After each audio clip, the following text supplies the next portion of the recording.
Hello everyone, this is Arathon Hanzo again with another crafting video. Last time we talked about how to get started in crafting, and today I want to walk you through how to make a crafting macro. So as you're going through low level crafts, you don't have to click as many buttons. This will save us a lot of button pressing and hopefully a lot of time. So let's take a look at it again.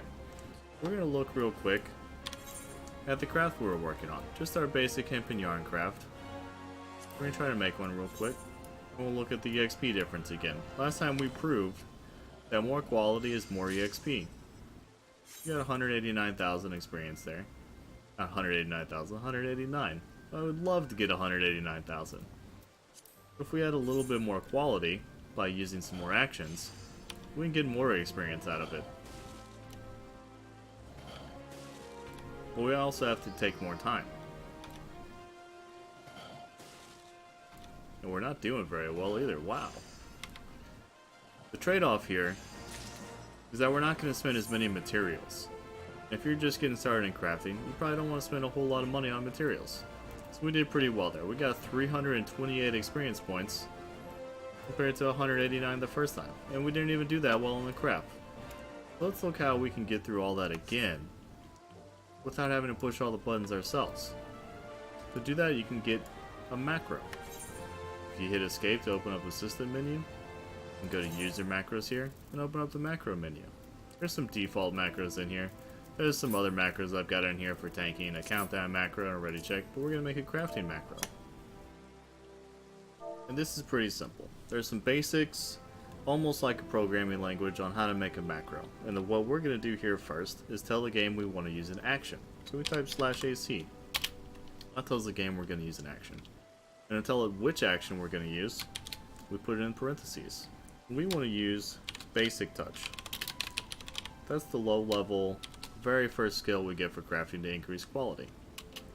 Next we're going to tell the game we want to use it on ourselves. So we put me in there. Then last, we're going to add a little command to wait a little bit of time before executing the next line.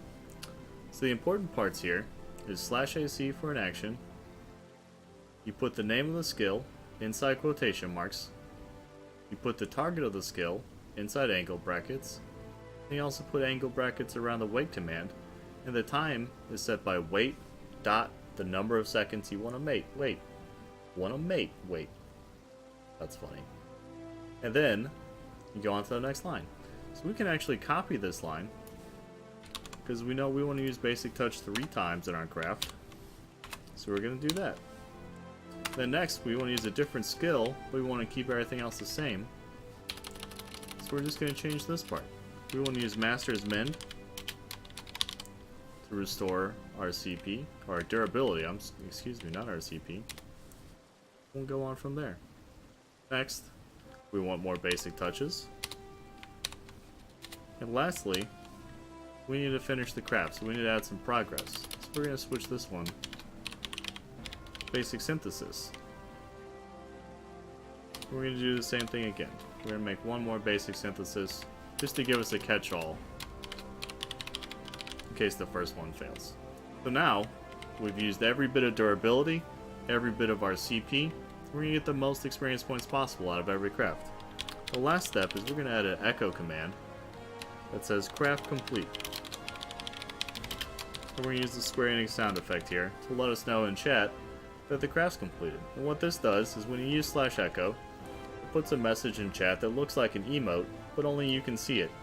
That way we can have our crafts do all the things we want to without bothering anybody else around us.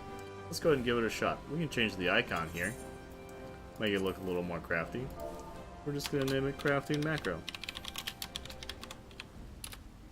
Macro. Alright, let's put it on our hotbar. There we go. All done. Pretty complete. One thing to keep in mind as you progress through macros is there is a hard limit of 15 lines per macro.